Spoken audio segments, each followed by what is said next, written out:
مبارک میں قرآن حکیم کی تلاوت پوری دنیا میں اتنی ہوتی ہے کہ پورے سال قرآن حکیم اتنا نہیں پڑھا جاتا۔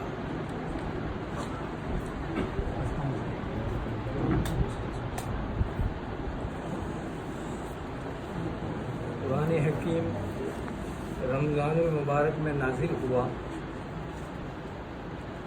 اور شاید دنیا بھر میں اسی مہینے میں اس قرآن حکیم کی سالگرہ منائی جاتی ہے، اور قرآن حکیم اس مہینے میں حد سے زیادہ پڑھا جاتا ہے۔ دنیا کی کوئی بھی کتاب، خواہ وہ آسمانی کتاب کیوں نہ ہو، وہ اتنی نہیں پڑھی گئی جتنا قرآن حکیم کو پڑھا گیا۔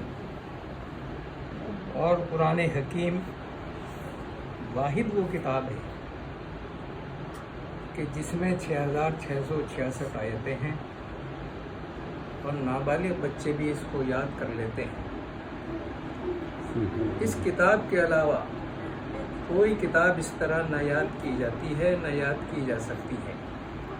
قرآن حکیم کا یہ معجزہ ہے کہ پورا قرآن کوئی بھی جید قسم کا حافظ بھی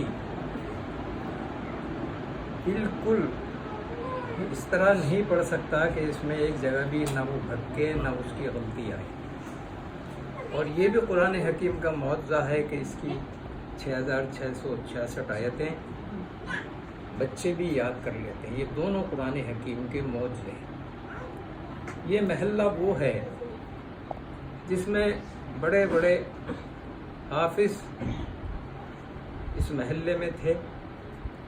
مجھے یاد ہے کہ میرے استاد قاری محمود صاحب ایک جگہ کہیں سفر میں تھے، اور انہوں نے کسی حافظ کو کوئی غلطی بتائی، تو حافظ قرآن نے غصے میں آ کے کہا، مصلی پہ کھڑے ہو کے پڑھو گے تب پتہ چلے گا۔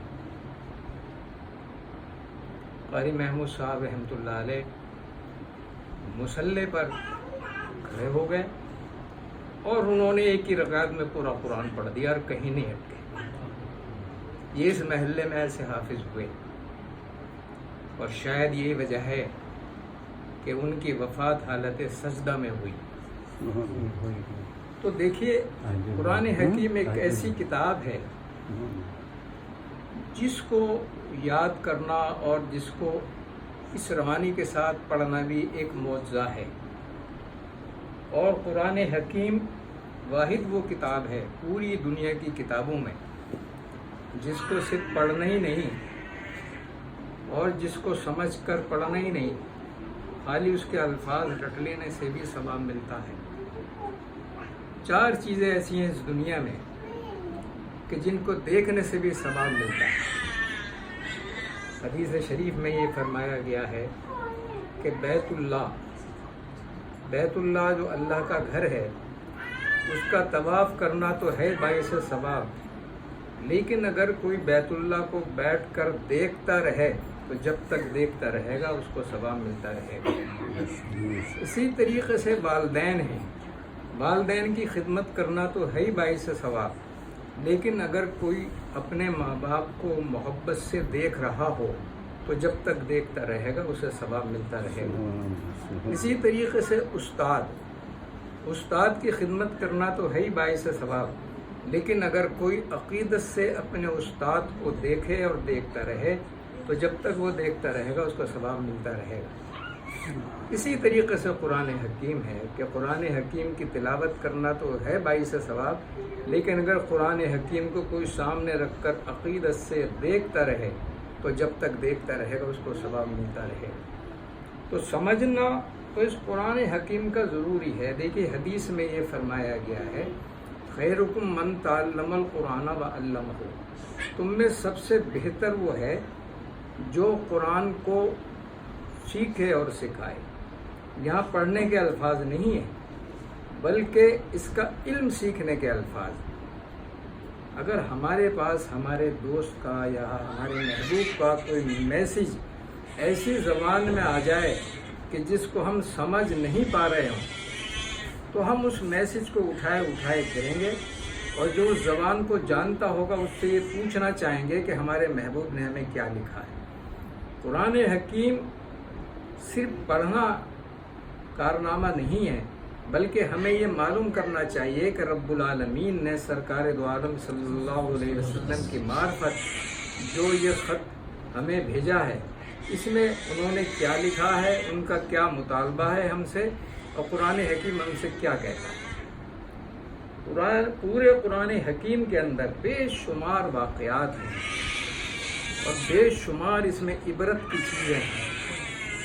مثلاً یہ فرمایا گیا ہے کہ دنیا میں جتنے بھی لوگ آئے ان کے واقعات، پھر ان پر جو کچھ گزری، انہوں نے حق تعالیٰ سے کس طریقے سے مقابلہ آرائی کی، اور حق تعالیٰ نے ان کی دل شکنی نہ کرتے ہوئے پھر ان کے انجام کا کیا ہوا، قرآن حکیم وہ سب تفصیل کے ساتھ بیان کرتا ہے۔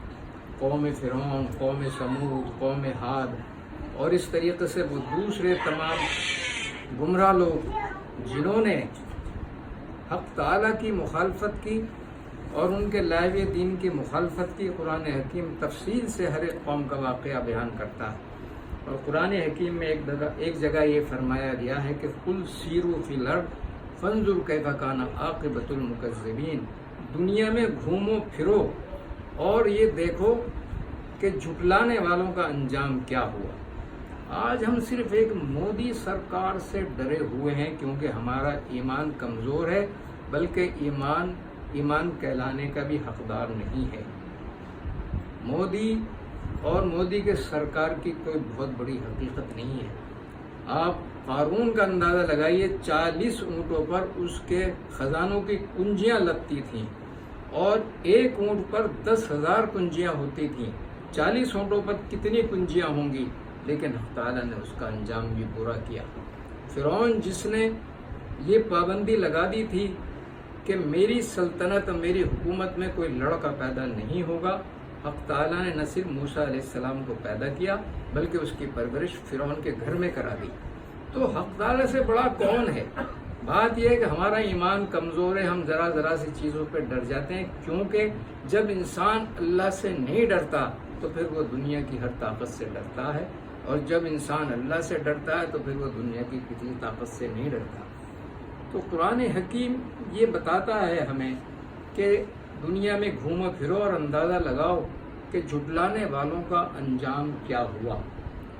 بہت برا حشر ہوا وہ نمرود، جس کی حق تعالیٰ نے دل شکنی بھی نہیں کہی۔ ایک موقع پر نمرود نے ایک مرتبہ اپنی قوم کو ایک میدان میں جمع کیا، اور جمع کرنے کے بعد یہ کہا، آج اس خدا کی جس کو لوگ پوچھتے ہیں اور جس کی عبادت کرتے ہیں میں قتل کروں گا۔